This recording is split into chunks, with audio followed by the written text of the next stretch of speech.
नमस्कार, अस्सलाम वालेकुम, सत श्री अकाल, जय झूलेलाल। मैं हूं जी प्रेम मटलानी और आप देख रहे हैं हालत हाजरा का प्रोग्राम। हकीकत ये है। इब्तदा में आपसे दरख्वास्त है, चैनल ज़रूर सब्सक्राइब करें। दोस्तों, इसराइल के ऊपर 7 अक्टूबर की सुबह को तकरीबन 6:30-6:25 हुए थे जब हमास वालों ने अचानक हमला शुरू कर दिया। 7-8 हज़ार रॉकेट और मिसाइल उनकी बारिश कर दी पूरे इसराइल पे। और उसके साथ साथ क्योंकि एक दिन केवल उनकी एक किस्म की ईद थी, योम किपुर, छुट्टी थी, और वो भी शनिचर का दिन था जब इन्होंने हमला किया। और ये शनिचर जो है इजरायली लोग छुट्टी मनाते हैं, शबात कहते हैं उसे वो लोग। तो 2 छुट्टियां लगातार थीं, तो वहाँ पर पूरे मुल्क में मेले का माहौल था।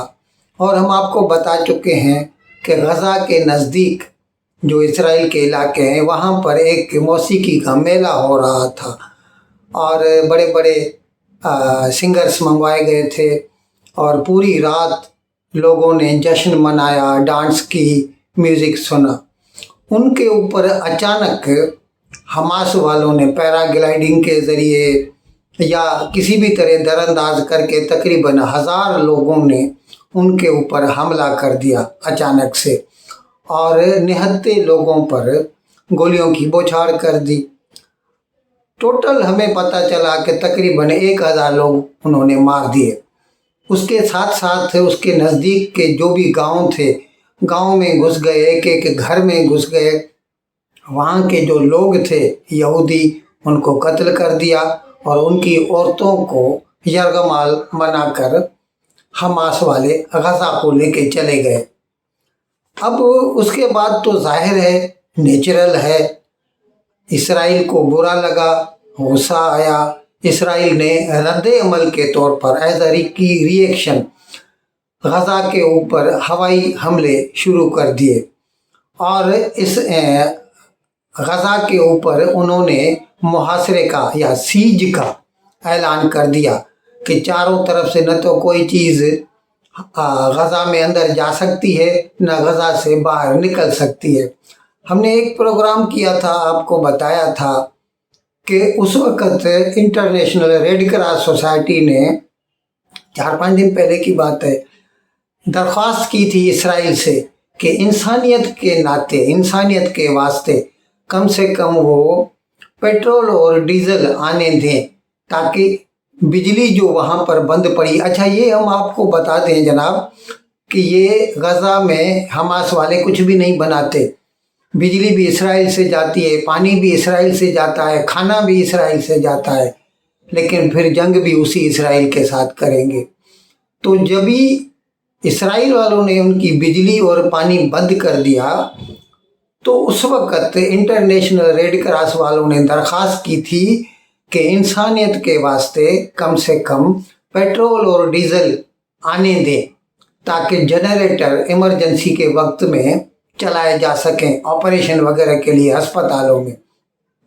उसके बाद इसराइल वालों ने उसका जवाब दिया था कि अगर आप इंसानियत की बात करते हैं तो मेरे भाई, हमारे जो 250 लोग यरगमाली बना के, होस्टेज बना के हमास वाले लेके गए और उनमें ज़्यादातर लड़कियां हैं, खातून हैं, उनको रिहा क्यों नहीं कर रहे? पहले आप उनको रिहा कीजिए, फिर हमसे बात कीजिए, आपको क्या चाहिए।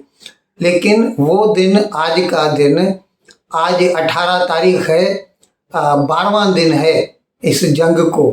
अभी तक हमास वालों ने उन यरगमालियों को, उन होस्टेजेस को रिलीज़ नहीं किया। उल्टा उन्होंने कल एक यरगमाली का वीडियो जो है वो सोशल मीडिया पे जारी किया। उस यरगमाली, एक लेडी है, खातून है, उसका नाम है मिया शेम, और वो उसमें जो है दरख्वास्त कर रही है इसराइल की हुकूमत से कि उसको जल्द से जल्द रिहा करवाया जाए। अब इसराइल अपने तौर पर पूरी कोशिश कर रहा है, हवाई हमले जारी रखे हुए है, लेकिन जहाँ तक उनका जो ज़मीनी हमले का ताल्लुक है, वो बात तो कर रहे हैं लेकिन अभी तक वो अंदर घुसे नहीं हैं गज़ा में। वो कह रहे हैं कि हम किसी भी वक्त अंदर घुस सकते हैं। हो सकता है वो इस बात से घबरा रहे हों कि एक बार अगर हमने ज़मीनी हमला कर दिया तो हो सकता है कि ये हमास वाले जो यरगमाली हैं उनको कत्ल कर दे सबको। खुदा बेहतर जानता है, इसराइल वाले अपनी स्ट्रेटेजी खुद बनाते हैं, हम तो सिर्फ अंदाज़ा ही लगा सकते हैं। अच्छा, इसके साथ साथ पूरी दुनिया में जो हमास के हामी हैं, जो कट्टर मुसलमान हैं, उन लोगों ने अपने अपने रिएक्शन देने शुरू कर दिए। और हमने आपको 2-4 मिसाल भी दी थी। एक तो सिकंदरिया बंदरगाह है मिस्र में, मिस्र के नॉर्थ में, मेडिटरेनियन के साहिल पर। वहाँ पर एक आदमी ने 2 इस्राएली टूरिस्ट को हलाक कर दिया। फ्रांस में एक तालिब इल्म ने, एक स्टूडेंट ने टीचर को गले में चाकू मारकर हलाक, 2 टीचर को हलाक कर दिया। जिसके बाद अभी कल फ्रांस के सदर इमैनुअल मैक्रोन ने एक बयान दिया है कि पूरे यूरोप में इस्लामिस्ट टेररिज्म बहुत बढ़ गया है। We must be on in alert mode. और यहाँ तक उनको धमकियाँ दी गई थी। ये भी हमने एक प्रोग्राम किया था जिसमें बताया था कि लूवर का जो म्यूज़ियम है उसको खाली कराया गया है, क्योंकि वहाँ पर उन्होंने धमकी दी थी कि इसको बम से उड़ा देंगे। और वर्साइल्स का जो महल है उसको भी खाली करवाया गया था। तो ये हमास वाले पूरी दुनिया में अपनी विक्टिमहुड का कार्ड खेल रहे हैं। अभी कहते हैं कि इसराइल वाले हमारे ऊपर बमबारी कर रहे हैं, जिसकी वजह से कई बेगुनाह लोगों का कत्ल हो रहा है। तो भाई साहब, आप उनके बीच में छुपते क्यों हैं?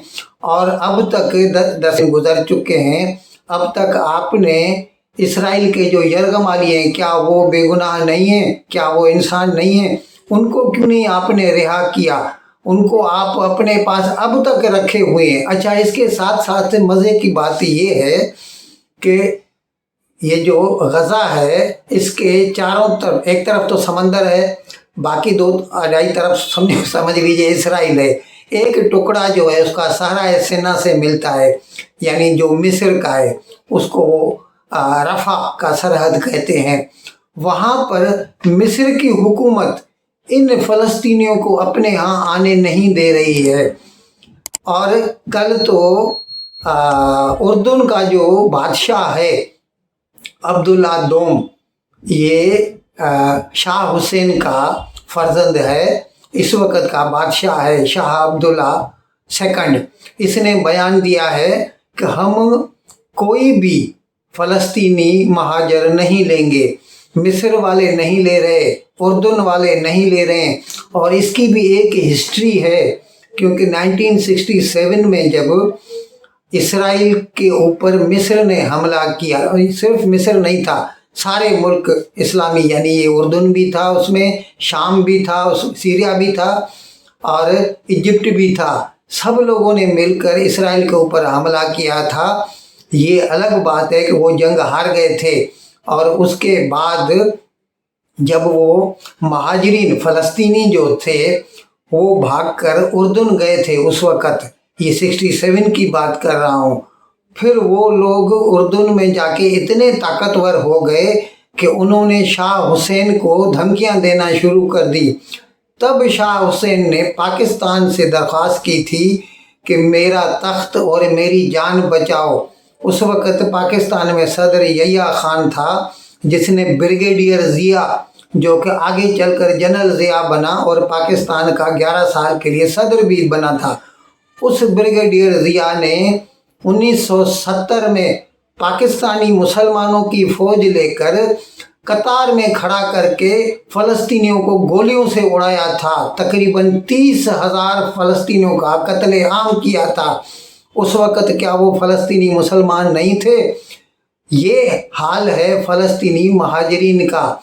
उसके बाद फ़लस्तीनी भागे थे, लबनान, बैरूत गए थे, बैरूत उस वक़्त ईस्ट का पेरिस कहा जाता था, मशरिक का। बैरूत में उन लोगों ने ये हाल कर दिया कि आज वो मुल्क जो है, its population 80% of its population is below poverty line. ये हाल हो गया है बैरूत का, जो कि मशरिक का पेरिस कहलाता था। आज बैरूत के ऊपर या लेबनान के ऊपर हिजबुल्लाह का कब्जा है, जो कि एक टेररिस्ट ऑर्गेनाइजेशन है जिसको पूरी की पूरी मदद ईरान करता है। ये तजुर्बात की वजह से कोई भी मुस्लिम मुल्क इन फ़लस्तीनियों को अपने यहाँ पनाह देने के लिए राज़ी नहीं है। इसी तरह का एक केस मैं आपको बताऊं, 2014 में जब आइसिस वालों ने इराक और शाम में यजीदियों के ऊपर हमले किए थे और वो भाग खड़े हुए थे, तो उस वक़्त किसी मुसलमान मुल्क ने उनको पनाह नहीं दी थी और सिर्फ यूरोप वाले थे, फ्रांस, जर्मनी, इटली, जिन्होंने उनको पनाह दी थी।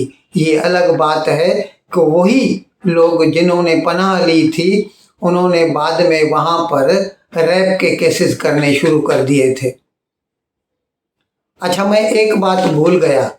अभी 2 रोज़ कबल पाकिस्तान में, मेरे ख्याल में पेशावर में, नवाज शरीफ का जो दामाद है कैप्टन सफदर अवान, मरियम नवाज का खावंद है, उसका शौहर है, उसने एक जलसा किया और जलसे में उसने जो है लोगों से अपील की कि आप लोग जिहाद कीजिए और आप लोग ग़ज़वे हिंद की तैयारी कीजिए, क्योंकि उनका कहना ये है कि हिंदुस्तान के ऊपर हुकूमत करने का हक़ सिर्फ मुसलमान को हासिल है, क्योंकि 1857 बकौल उनके 1857 के पहले मुसलमान हाकिम थे, जबकि हकीकत ये है कि 1857 के दौर में 2/3 के ऊपर मराठा लोगों की हुक्मरानी थी और बहादुर शाह जफ़र जो था वो सिर्फ दिल्ली के लाल किले पे हुकूमत करता था और उसको भी अंग्रेज़ लोग पेंशन देते थे, तभी वो चलता था। उसकी हुकूमत बिल्कुल भी नहीं थी जब ये गदर हुआ था 1857 का। लेकिन नहीं, मुसलमान तो चाहेंगे कि उनको फ्री में हिंदुस्तान की हुकूमत मिल जाए और इसके लिए वो हिंदुस्तान के ऊपर चढ़ाई करना चाहते हैं, हमला करना चाहते हैं और जीत कर हिंदुस्तान के ऊपर हुकूमत करना चाहते हैं। जबकि अंग्रेज़ लोग जब 1947 में गए तो उन्होंने इससे पहले इलेक्शन करवाए थे और जिस पार्टी ने सबसे ज़्यादा वोट लिए थे उनको वो हुकूमत सौंप कर गए थे। और वो दिन, आज का दिन, हिंदुस्तान में जो है जमहूरियत कायम है और अवाम ही अपनी हुकूमत का इंतखाब करते हैं, जबकि पाकिस्तान में शुरू से लेके आज तक सिर्फ फ़ौज की हुक्मरानी रही है। इन अल्फाज के साथ मैं आज का प्रोग्राम ख़त्म करने की आपसे इजाज़त चाहता हूँ, लेकिन विदाई लेने से पहले एक मरतबा फिर आपसे मेरी दरख्वास्त है कि जिस किसी साहब या साहिबा ने अब तक हमारे इस चैनल को सब्सक्राइब नहीं किया, अज़राए करम इसको जल्द से जल्द सब्सक्राइब करें, प्रोग्राम को लाइक करें, शेयर करें और घंटी का बटन दबाना न भूलें।